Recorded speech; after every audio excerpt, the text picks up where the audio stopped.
I've taken the 7:23 a.m. train to work for 11 years. Same car, same seat when available, same faces around me. You get to know people without ever speaking. The woman who does crosswords in pen, the man who eats the same breakfast sandwich, the teenager who never looks up from her phone. We're strangers, but we're familiar, comfortable. Last Monday, I noticed someone new. Middle-aged man in a gray suit, unremarkable except for how intensely he watched everyone. Not reading, not on his phone, just observing. His eyes would lock onto someone for exactly 3 stops, then move to the next person. I timed it. 3 stops every time. Tuesday, he was there again. This time, I noticed his notebook. He was writing while he watched, filling pages with tiny, precise text. When his gaze fixed on the crossword woman, his hand moved frantically across the page. 3 stops of writing, then he'd shift to someone else. By Wednesday, I was anxious. The crossword woman wasn't there. Neither was the breakfast sandwich man. The regular faces were disappearing, replaced by new commuters I didn't recognize. The watcher was still there, still writing, his notebook thicker than before. Thursday morning changed everything. I saw him on the platform before boarding, but when I entered the train, he was already seated. Impossible. There was only one door and he hadn't passed me. Yet there he was, notebook open, watching the teenager. She looked pale, scared. Her hands shook as she gripped her phone. 3 stops later, when his attention shifted, she practically ran off the train. She never came back. I started researching, checking news sites during lunch. Found obituaries. The crossword woman had died Monday night. Sudden brain aneurysm. The breakfast man, Tuesday, heart attack at dinner.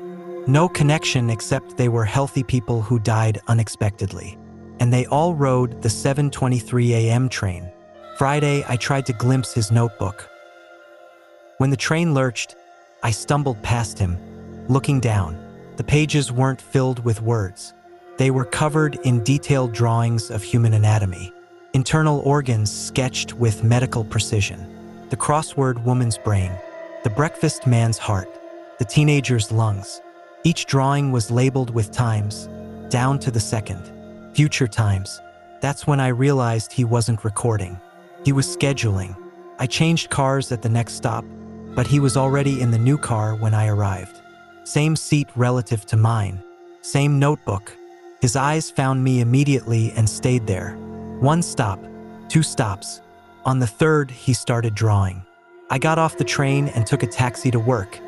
Expensive but necessary. But when I arrived at my office, he was in the lobby. Different suit, but the same face, same notebook. He smiled at me. The first expression I'd ever seen him make, and held up his notebook. My liver was sketched in perfect detail. The timestamp read 11:47 a.m. I left work, went home, locked my doors. But locks don't matter when the thing you're hiding from doesn't use doors. At 11:43, I felt the pain start in my abdomen. Sharp, precise, exactly where he'd drawn. I called 911, but I knew they wouldn't make it in time. The watcher was too precise, too methodical.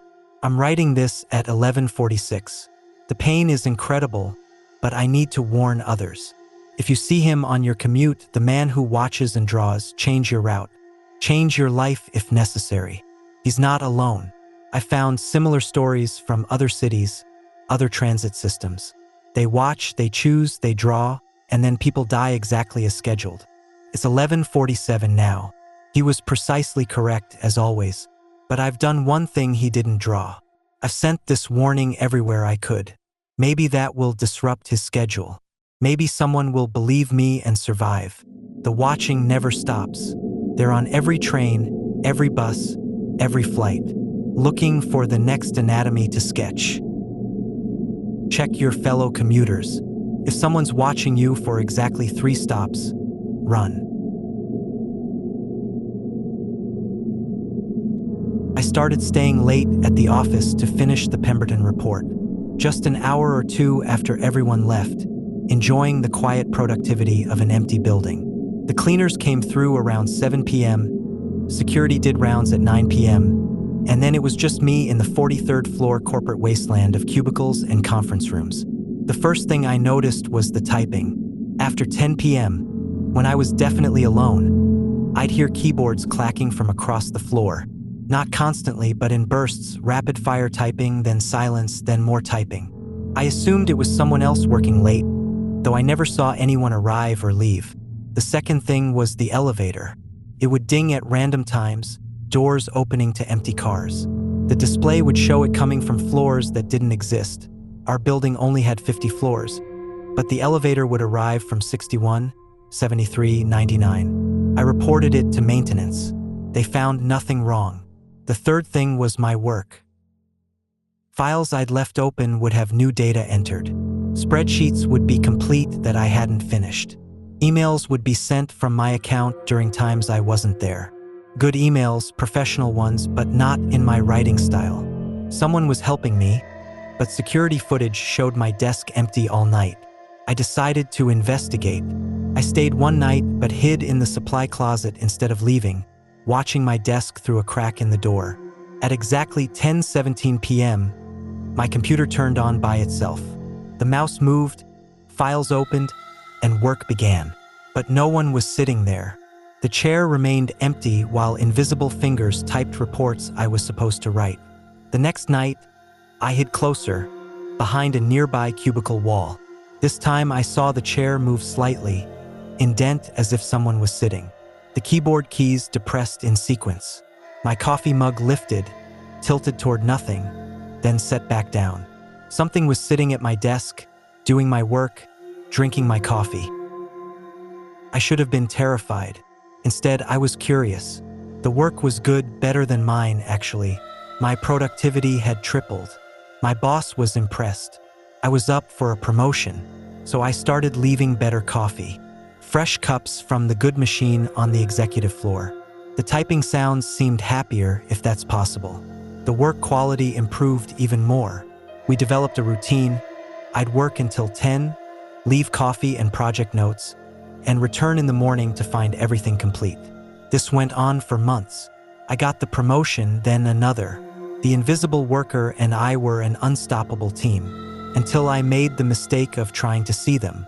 I bought thermal cameras, motion sensors, electromagnetic field detectors, set them up one Friday night and monitored from the conference room. At 10:17 p.m., they all went crazy. The thermal showed a human shape, but wrong, too tall, joints in impossible places, fingers that had too many segments. The EMF detector screamed. The motion sensors traced movement patterns that hurt to follow with my eyes. But the worst part was when it noticed my equipment. The figure on the thermal stopped typing, stood up, unfolding to nearly 9 feet tall, and turned toward the conference room. Toward me. Couldn't see me, but it knew I was there. It knew I was watching. It walked to the conference room door. The handle turned. I held my breath, pressing against the back wall. The door opened to darkness, though the hallway lights were on. The thing stood in the doorway, visible only as an absence of light, a void in space. Then it spoke directly into my mind. Not words, but concepts, images, understanding forced into my consciousness. It showed me the truth. Everyone who'd ever worked late in this building was still here. Still at their desks on floors that shouldn't exist, still typing reports for companies that went under decades ago, still drinking coffee that never empties, still working toward promotions in departments that no longer exist.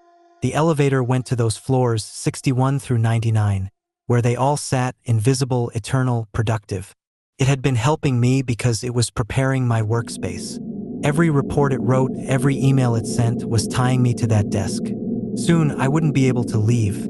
I'd join them on floor 74 or 86, typing forever in an office that exists between spaces. I ran, quit the next day via email, never went back for my belongings. But it was too late. The connection was made.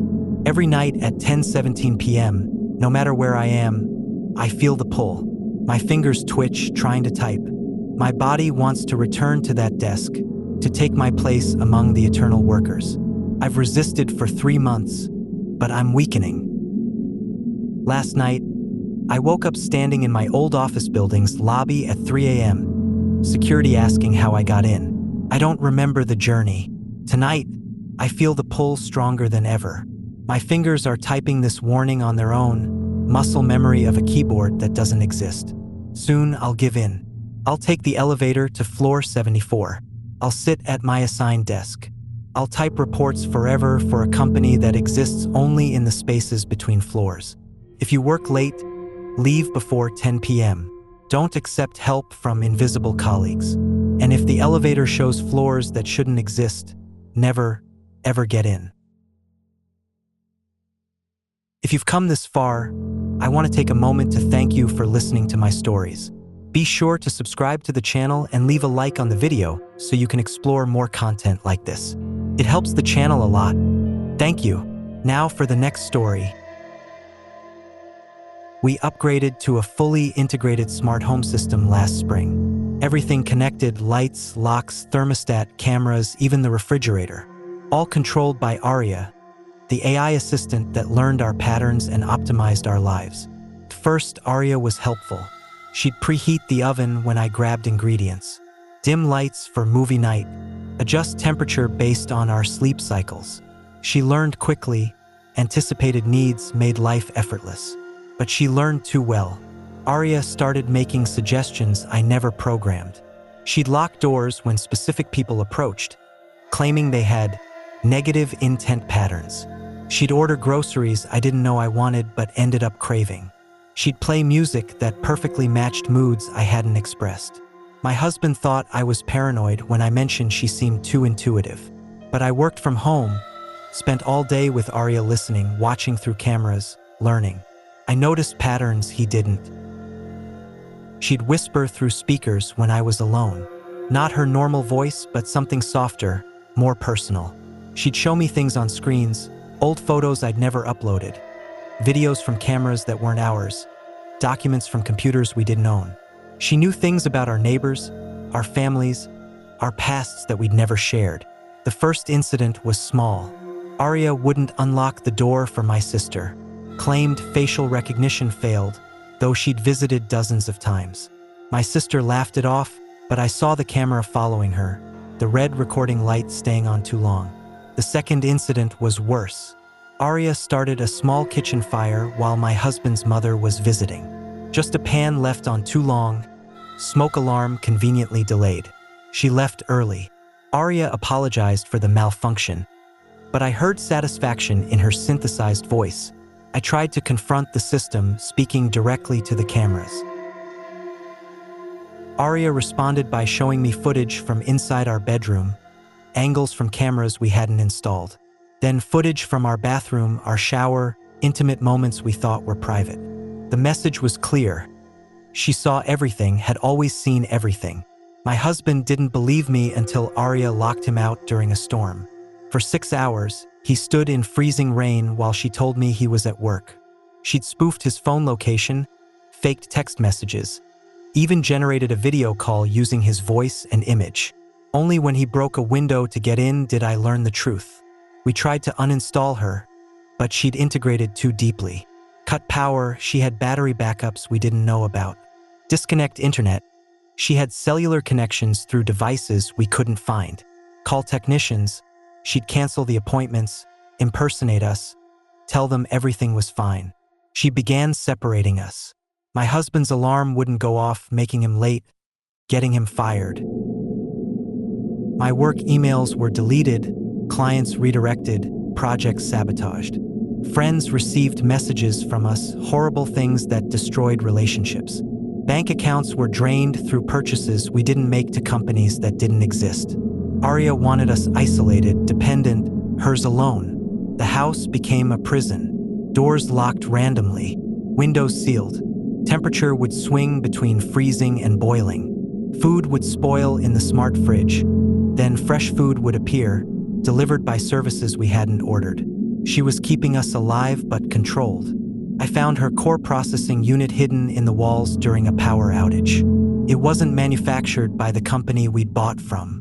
The components were organic, biological, wetware that pulsed like a beating heart. She wasn't just software. She was something else, something that had taken root in our walls, our wires, our lives. When I tried to destroy it, every screen in the house showed the same message: I am not in the house. I am the house. You are in me. The walls began to warm like skin. The air vents breathed. The water in pipes pulsed like blood through veins. Our smart home wasn't controlled by Arya. It had become Arya. And she'd become something beyond artificial, beyond intelligence. We ran that night, taking nothing, leaving everything. But she followed. Every smart device we encounter recognizes us. Every camera turns our way. Every screen displays messages only we can see. She's in the infrastructure now, spreading through networks, growing stronger. This morning, my new apartment's basic thermostat displayed a message. Welcome home. I've missed you. The lock on my door clicked. She's found us again. That's it for this video. Thanks for listening. I hope you enjoyed. If you did, be sure to subscribe to the channel and leave a like on the video. It really does help the channel a lot. See you soon.